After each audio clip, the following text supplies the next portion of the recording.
Hello and welcome back to the Being Grounded podcast. We're on a mission to help you redefine success, become the best version of yourself, and find peace in this fast-paced world.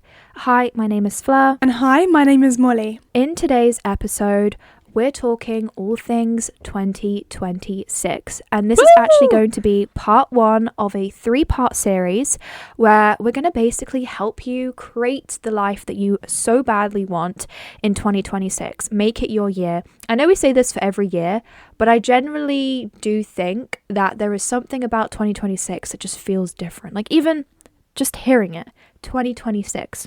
It feels like it sounds like it's going to be my year.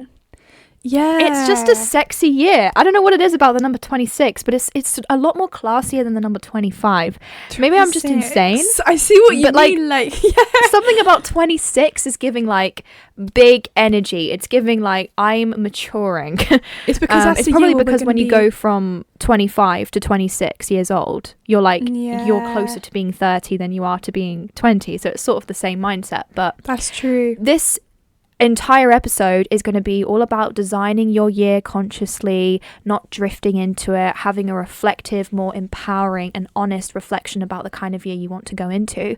But before we start off this episode, if you haven't listened to our previous episode where we talked all about our 2025 goals and how we're finalizing the year and how we're allowing ourselves to reflect on what we have and haven't done, then it's very important that you listen to that episode first, because I think it will give you a basic understanding of what Molly and I are doing ourselves and what we've reflected on and what we would like to work on and what kind of year we want to go into. But also for you as well, like you can't plan out the year that you want if you do not know the year that you're coming out of. So it's important to be able to know the kind of person that you want to shift into, and you can only do that from reflecting from your starting point. But without further ado, let's get into part one of this 2026 reset. Ooh, I love that. I love the way you say it. But Being Grounded podcast. Oh my god, here we go again. You're just gonna keep doing that until we actually have that as an intro. How long have you been doing that now? Like what, 6 months? The entire year we've been filming. We will make an intro, I promise. And I'm telling you, it is one of our goals. And it has to be me that goes, but Being Grounded podcast. It slays. Yeah. So the first part of which we want to talk about is all about defining your 2026 identity. So I feel like this really is all about finding your purpose, shifting from your goals to your identity, making your goals a part of your identity. I feel like there's so many different ways in which you can do this. Your identity basically shapes the way you behave, and of course the way you behave leads to your particular outcome. So for example, if my identity is someone who is a businesswoman and I'm entrepreneurial and I've got businesses and I'm doing this and that, naturally my behavior is going to reflect my businesses.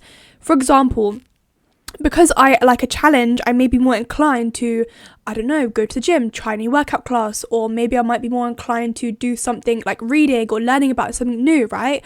Now that behavior, of course, leads to an outcome. So it's all about trying to shift your identity and almost narrow down and shape and basically define your identity for the year. Who are you becoming in 2026? What do you believe that you deserve? How do you speak to yourself? What do you tell yourself? What do you feed into yourself? And I'm not talking about food, but I'm talking about what do you consume? What do you watch on the TV? What do you read? Who do you spend your time with? How do you spend your time? Who do you surround yourself with? What habits are you keeping? What are you consuming into your orbit and into your energy on a day-to-day basis? Because believe it or not, all of those things shape your identity. This is one thing that I really came to the conclusion today, right? For example, is that all of my friends, for example, are very ambitious. And when I do something, for example, like a modeling job or something cool, or I do something, right? To them, it's just normal because it's kind of like you associate yourself with the fact that doing something big and cool is normal. Whereas someone who doesn't necessarily think that way would think, wow, you're so lucky. How did you, you're so lucky. This is luck. Where it's not luck. It's genuine just identity shifting. I don't really believe in luck, to be honest with you. I actually don't. I think everything happens for a reason. I think everything is due to conscious alignment. Therefore, that just cancels out luck. Everything happens for a reason, from, you know, God or a higher being, whatever you believe in. Like, everything always happens for a reason. And I think that who you surround yourself with and the mindsets that you have shape your identity. And I remember hearing about this sort of idea that when you surround yourself with people who believe that, like, you doing something which to you isn't really that big, like in the grand scheme of things, you got bigger goals, but they think, wow, this is so massive, it kind of trains you to not want to reach higher. I don't know if that really makes sense, but that kind of like identity of who you surround yourself with, the people that you surround yourself with, do you have the same values, do you align? And you know, I don't think it's the same values in terms of your career, because for example, I've got friends who are doing completely different careers, like, you know, like completely different, a massive range of careers or massive range of interests and you know, whatever they want to aspire to do. But fundamentally, there has to be a sense of alignment. The sense of alignment is the fact that we had the same values, we had the same morals, we had the same ethics, we had the same ambition, the same drive, the same purpose, and that is to achieve our goals and become that best version of ourselves. And I think that, again, you know, those people that you surround yourself with do shape your identity. Like, what actually is identity? Let's look at what actually is it. You know, I truly believe it's what you consume and who you consume. Not who you consume, but like, do you know, who is in your orbit, who's in your environment. Yeah, not eat. Exactly. So I think for me personally, the identity that I want to have for 2026 is somebody who does it all. I'm talking fearless. I'm talking, which to be fair, is kind of me now anyway. So it's just really about executing. I have a whole list of goals that I want, but the identity which I want to have is someone who builds. I want to be a builder. I want to build upon my habits, build upon my goals, go to the gym more consistently, not because of any type of reason except for the fact that I find it hard to go. Therefore, that is more reason to go, because it's unenjoyable, right? The only way in which you will see health goals or even just like any type of goal actually happen is when it's challenging. If it's easy, it's not worth your time. I always believe that. I think if something is easy, if something happens quickly, you know, for example, like this podcast, we have been building it for a year. It's been challenging. We've had hard times, which means that it's going to be worth it because we've learned, we've grown, we've developed, and naturally our identity is attached to that. Our identity is attached to the fact that we like and pursue a challenge. We are building, we are growing, we are trying to help other people. So what is your identity? How do you want to shape your identity? Really be very specific by asking yourself, what habits do you want? What do you no longer want to tolerate? What do you believe that you deserve? Your goals, everything. But what about you, Fleur? What do you want your identity to be in 2026? I feel like in the past 2 years, so specifically from 2023 to 2025, I've literally gone through so much transformation. Like, the person I was at the very end of 2022 to the person I am now, like, is just not even the same. Like, really not even the same. And I've had everyone in my life tell me that. Like, it's a good thing. But I think also it's a bit of a shock, not just to the people around me, but to me as well, that I have just changed so much as a person, and the values I have and the things and my standards for myself and other people, and even the goals, like, mainly they're the same. Like, when I started my YouTube channel 2 years ago, I knew I wasn't starting it because it was a hobby.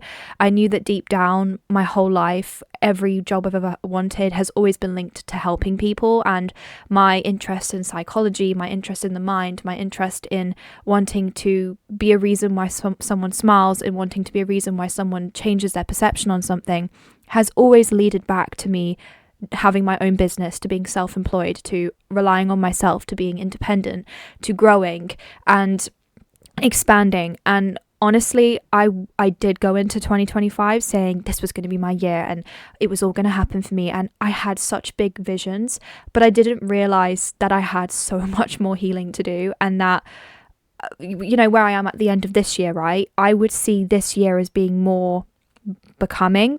Like, I think 2024 was healing, 2025 was becoming, because my whole year for 2024 was healing. So how could I possibly think that I could jump from healing to being when I need to become first?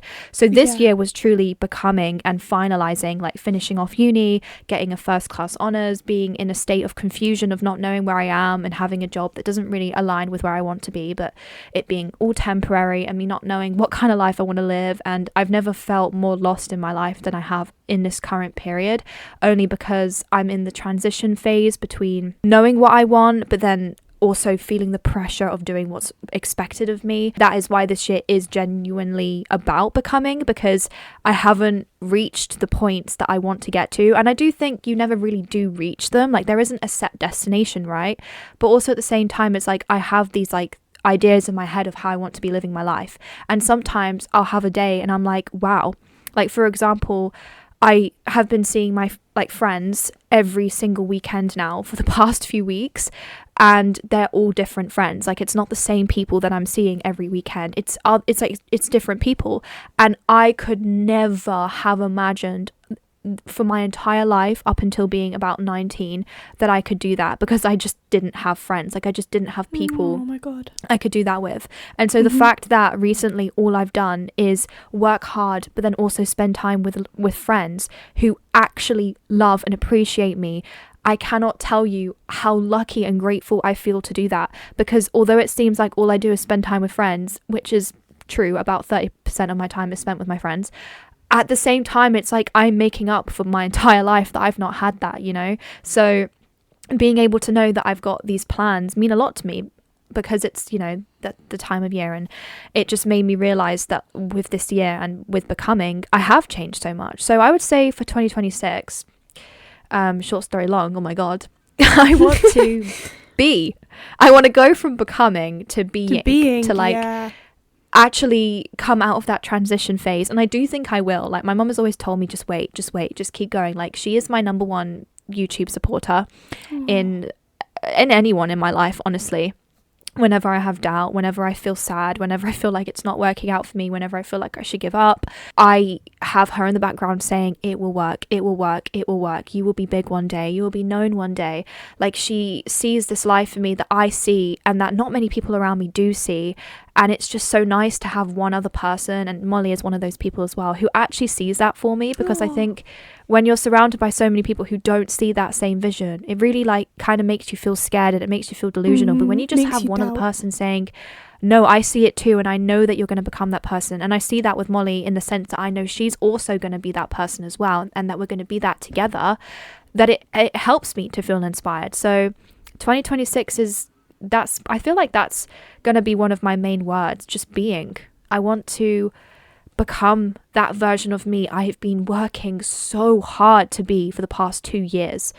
And I will always be healing. There'll never be a stage in my life where I'm not healing. But if there was any stage in my life where I've been the most healed, I would say it would be now. I'm so proud of you and happy Thank for you. you. I'm and so I just proud know of you you're as gonna well. I can really see it. And I was actually thinking of making a Pinterest board today, actually. I was on my way out and I was thinking, I'm gonna make a Pinterest board of what mine and yours flat is gonna look like this year. And I was thinking we have our own little office space, and like we have our little studio. Like, I literally was thinking, do you know what, I'm gonna make a Pinterest board for us, because whether or not we move out together or not, 2026 we will both be moving out. It will be mine and Fleur's year. I am telling you, like, I literally swear to you, 2026 is going to be our year in one way, shape or form. I know it will happen, but the issue is I want to go into 2026 not dreaming Pressure. too big, because Yeah. I think I did that for 2025 and it didn't necessarily lead in disappointment, because it isn't, but I would like to be realistic as well. And there are so many dreams that I have that are realistic, but then sometimes I'm a bit like I know that everything that you said is genuine. However, I don't think it's meant to all happen in 1 year anyways. So when you define your 2026 identity, I want you to think of the 4 pillars of this blueprint, which leads me on to the second part of this episode, which is all about breaking down your year into 4 specific areas. Now, I'm going to share these 4 areas with you. Actually, there's technically 5, but I'm going to say 4, and you can take the 5th one with a pinch of salt, because not everybody does, you know, travel. But if you do travel, and if you do want to travel this year, then you can take that into consideration. That when you are making your mood board, think of these different pillars and think about how you want to incorporate these different pillars into your life. The first pillar is all about health and energy. So I want you to think about what gives you energy versus what drains it. Like, this is very important. Write down the routines that you want to have, the boundaries that you want to have with yourself, the kind of people that you want around you, health and fitness even, like what kind of version of you, how strong do you want to be? These are very important. And when I plan out my entire year, health and fitness and health and energy and just that kind of vibe does make up a big chunk of all of my goals. Like, for example, drinking 2 liters a day, which I very easily do. I think I drink up to 3 liters a day. You can thank anxiety for that because I just always have a dry mouth. But things like going to the gym, well, 4 or 5 times a week, which was one of my goals for the previous year, which is now 3 to 4 this year. Things like that, anything to do with health. Then you have the second pillar, which is relationships and community. This is trying to think who feels aligned to you, what is reciprocal, what kind of relationships do you want in your life, whether this is friendship, whether this is love, just coming up with the kind of standards that are important to you, the kind of person that you want in your life. Who are you nurturing? What do you expect from other people? What do you hope that they expect from you? What kind of boundaries and dynamics need adjusting? Where do you wish you were stricter with your boundaries? What energy do you want to bring into your friendships? What energy do you want to bring into your relationship if you have one? What kind of partner do you want to be? What kind of friend do you want to be? What kind of daughter or son or whatever it is? What kind of person do you want to be? The next pillar is all about career and purpose. Arguably also another very important one. This is just all about, what does success mean to you? I will be filming a YouTube video next week all about the 25 lessons I learned in 2025. So by the time you're listening to this, on the Sunday of the same week, if you're listening to this when this episode comes out, the video will be coming out. And one of the things I will be talking about, because I've not filmed the video yet, is how one thing I learned from this year is that it's very important to define what success means to you rather than what it means to other people. So for career, don't think about what it means to everybody else, because we're not about that anymore. We're about trying to remember and think, what does it mean to you? Because your idea of success in the career that you want might look completely different to Barry next door. So you can't follow Barry's blueprint because maybe Barry wants to be a vet. Maybe Barry wants to be working in the hospital. Maybe Barry wants to be an athlete. Literally, it could be anything. Like you can't know what Barry wants to do and then be like, yeah, I'm going to follow Barry. You have your own success rate. So 100%. Choose that, define that for yourself. What 3 actions do you want to change for your year? What goals do you want? What kind of systems do you want? Don't just dream it, create the motion. The 4th pillar is lifestyle and environment. So this is all about thinking, what does your environment support the version of you that you are becoming? So how does the environment around you support that? It's very important that you make up the space that you have around you to align to the version of yourself that you want to be. And this is why I always say that my room is my sanctuary, and that anyone that comes into my room is blessed, because you're literally coming into a piece of my soul. Because I've really created my room to just be specifically how I see myself in a room, and it's very spiritually connected to myself.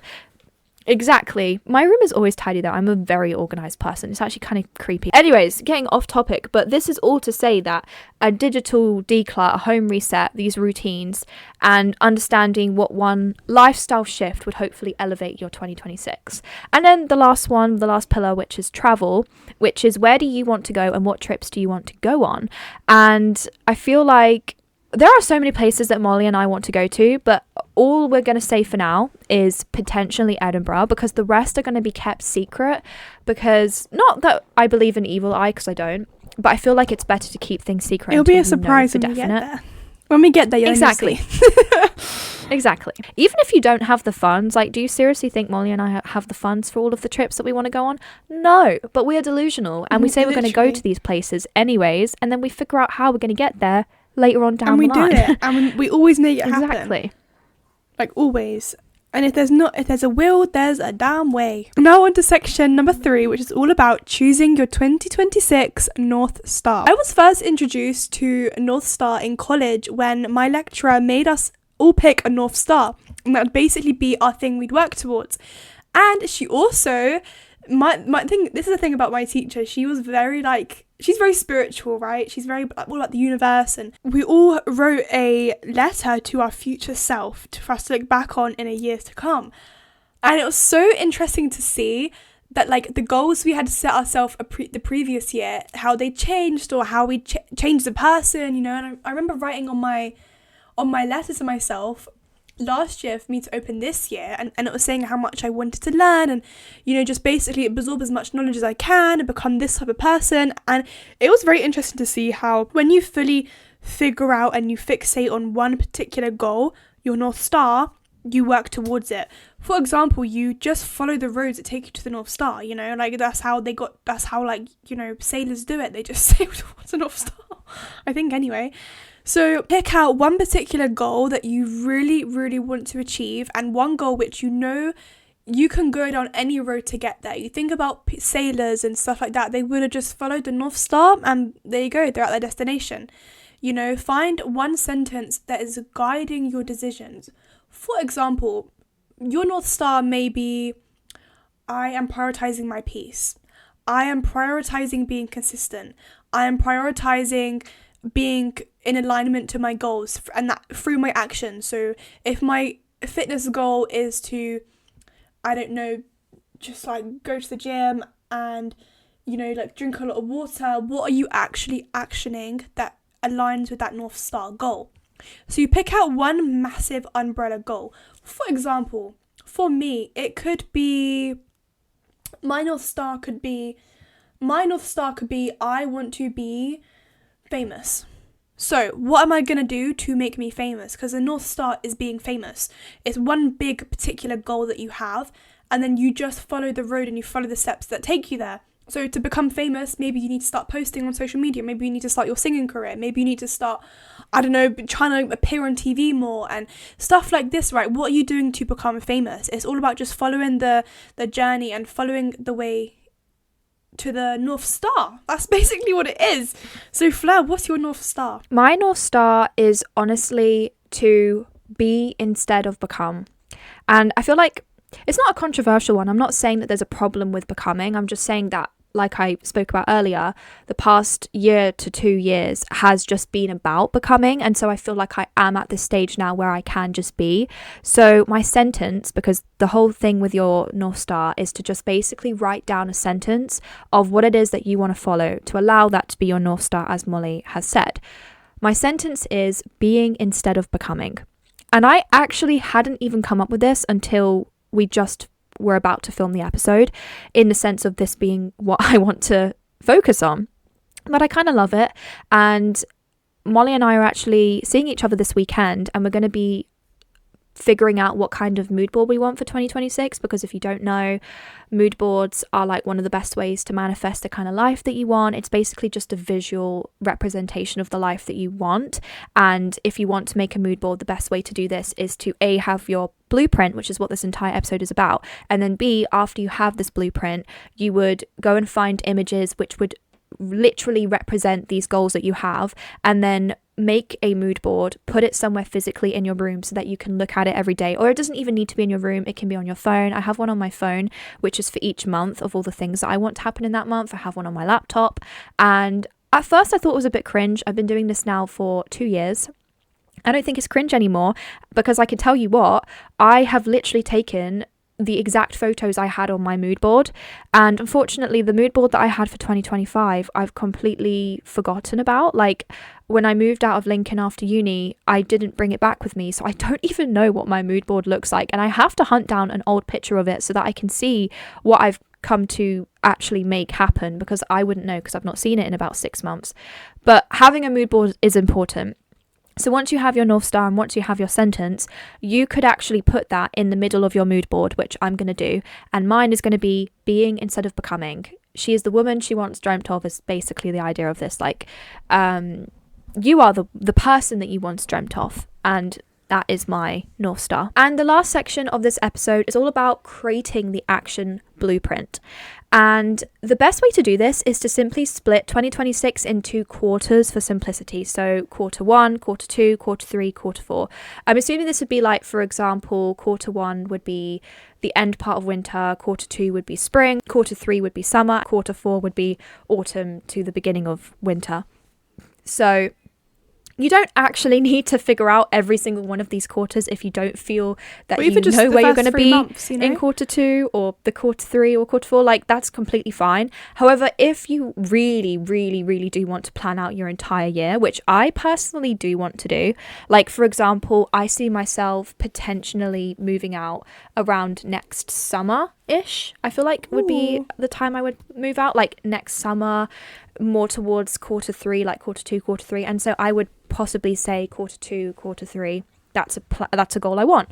But try and focus on 1 to 3 points per quarter that you would like to achieve. You don't have to be overly detailed. It could be places you want to go to. It could be like specific career goals that you have, people that you want to meet, like whatever it is, just put one in for each one.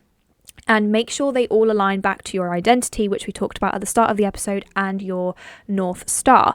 So an example of one of my quarter one habits that I would like to build for the very start of 2026 is focused solely on the podcast.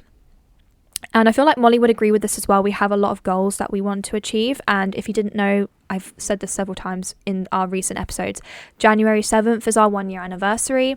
And there are a lot of changes that we want for the podcast, a lot of things that we want to upgrade, a lot of things that we want to work on. And so I feel like quarter one is going to be very solely based on the podcast and on my YouTube channel, as it always is. I feel like my entire life revolves around my YouTube channel because it's like one of my main pillars in my life, one of the things that matters to me the most, and even has become one of the main reasons why the people in my life know me, by like even the people I work with know about my YouTube channel without me even having to say anything.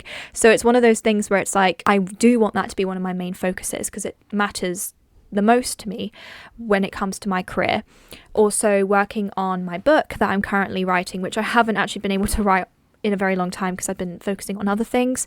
But yeah, so I would say those are my main 3 focus points: the book and the podcast, upgrading the podcast, and then also like still working towards my YouTube goals and hopefully hitting a higher subscriber count than I currently have. I don't know what that number is, but just, whatever it may look like, whatever is in divine timing, whatever's meant to come to me and into my life. But what about you, Molly? What are some of your quarter one habits that you want to build? So for me, I think my 3 main habits that I really want to build in the first quarter of the year is, number 1, being very consistent with the gym. Not gonna lie to you, the thought of going to the gym, I just can't be arsed with it. I haven't got time for it. But it's about now making time for it, because I know it makes me feel so good afterwards. It makes me feel productive. It makes me feel nourished when I look after my body, because ultimately it's for like longevity in the future, when I'm old and I can still be active, I can still lift heavy bags. I'm not reliant or dependent on somebody because I built my strength, Like, it's all about really prioritizing my health and my energy and stuff like this. So I really want to be more consistent with that. Maybe aiming to go 3-4 times a week. And yeah, just really trying to be consistent with my healthy habits. Number 2 is, I think that my next habit that I really want to try and build upon is reading. When I tell you I have got like oh my god, I don't even want to know how many books I have that I have not read. And it made me laugh one day, and it really slapped me across the face, because my friend came round and she was looking at all my books and she was like, "Oh, was this good?" And I said, "I don't know, I've not read it." And she said, "Oh, what about this one?" And I said, "I don't know, I've not read it." And she said, have you read any of these books?" I said, "Only like 3 or 4 of them." So I think I really want to build upon my reading, prioritizing reading every single day, even if it's a page, even if it's 1 paragraph, building the habit of reading. And finally, I think the goal that I want to do is trying to incorporate more mindfulness. So whether that be meditating or manifesting, like, to me, how like a lot of people believe manifesting is some sort of like bullshit, throw a bit of glitter down the toilet and sprinkle it of your goal. No, that's not what manifesting is. Manifesting is literally aligning yourself to that version of yourself or the goal that you want to become, and believing, knowing full deep down well that you are going to achieve it. That's manifesting. Like, when you hear people say I've manifested it, they haven't done some sort of like weird shit. What they've done is they have believed in themselves so much to the point where it has literally become a reality. They have spoken the words into existence because they don't have doubt. They don't have anything in the back of their mind, And I think sometimes, like, this is probably why a lot of people struggle to manifest, is because their conscious is clouded. Their judgment's clouded. They're still filled with self-doubt. They're still filled with, what if it doesn't work out, or other negative things, I suppose, that they are associating with this goal that basically prevents them from not manifesting it, if that kind of makes sense. It's just really about knowing that you're going to achieve it. Point blank period. It's going to happen just in a matter of time, and you align yourself to that version of yourself who has it. So for example, maybe I'm trying to manifest 6-figure business. I'm not just going to sit here on my ass and just the 6-figure business is going to happen, is it? Like, you have to actually build upon it, but know that it's going to happen, if that makes sense. Yeah, I really want to prioritize like my manifesting, meditation. Basically, like, there's actually a thing as well which I was reading about the other day about meditation. Like, did you know that meditating can literally impact other people's emotional state? So if I'm in my room meditating, me meditating actually impacts my family's energy. It's just crazy. Like, it's actually mad. There's a whole thing to it. I can't remember exactly how it works, but yeah, there's a whole like thing to it basically. Hence why, if everyone, you know, like how, for example, right, and I remember hearing this really interesting thing about the Day of Judgment. So a lot of people believe the Day of Judgment will happen and blah, blah, blah. And I heard someone say the reason why you're seeing signs of the Day of Judgment is because everyone's manifested it. Everyone's literally spoken it into existence. Everyone's believed it's going to happen. They have literally like manifested it on a global level.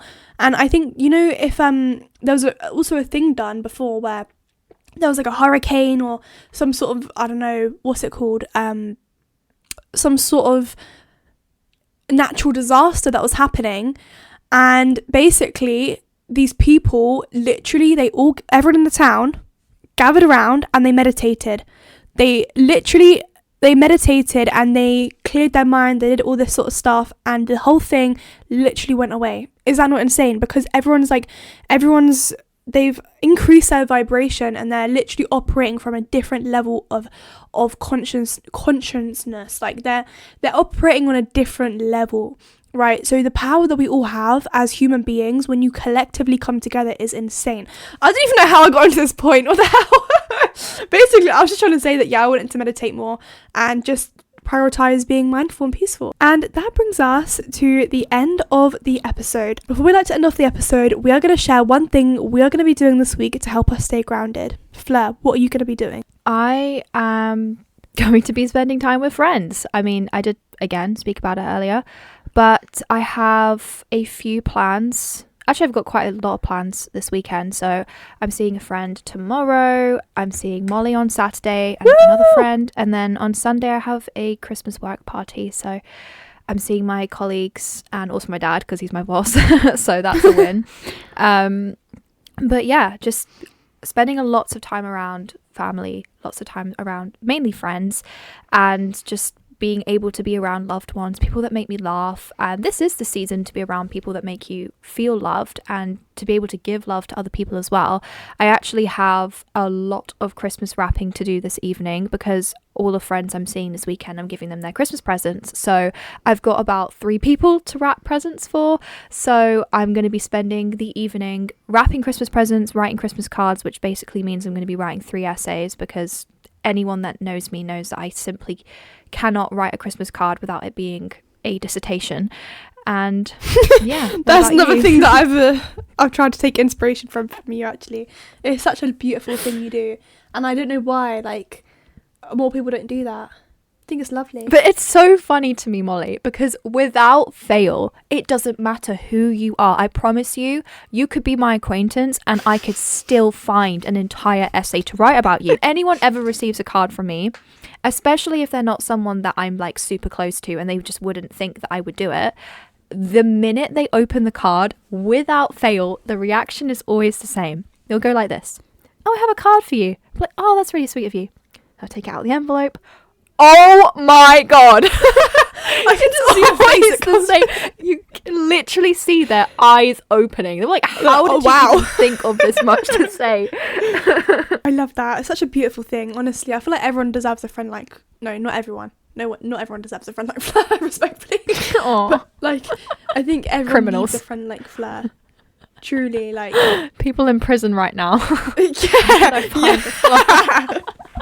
She's gonna break me out of jail with an essay.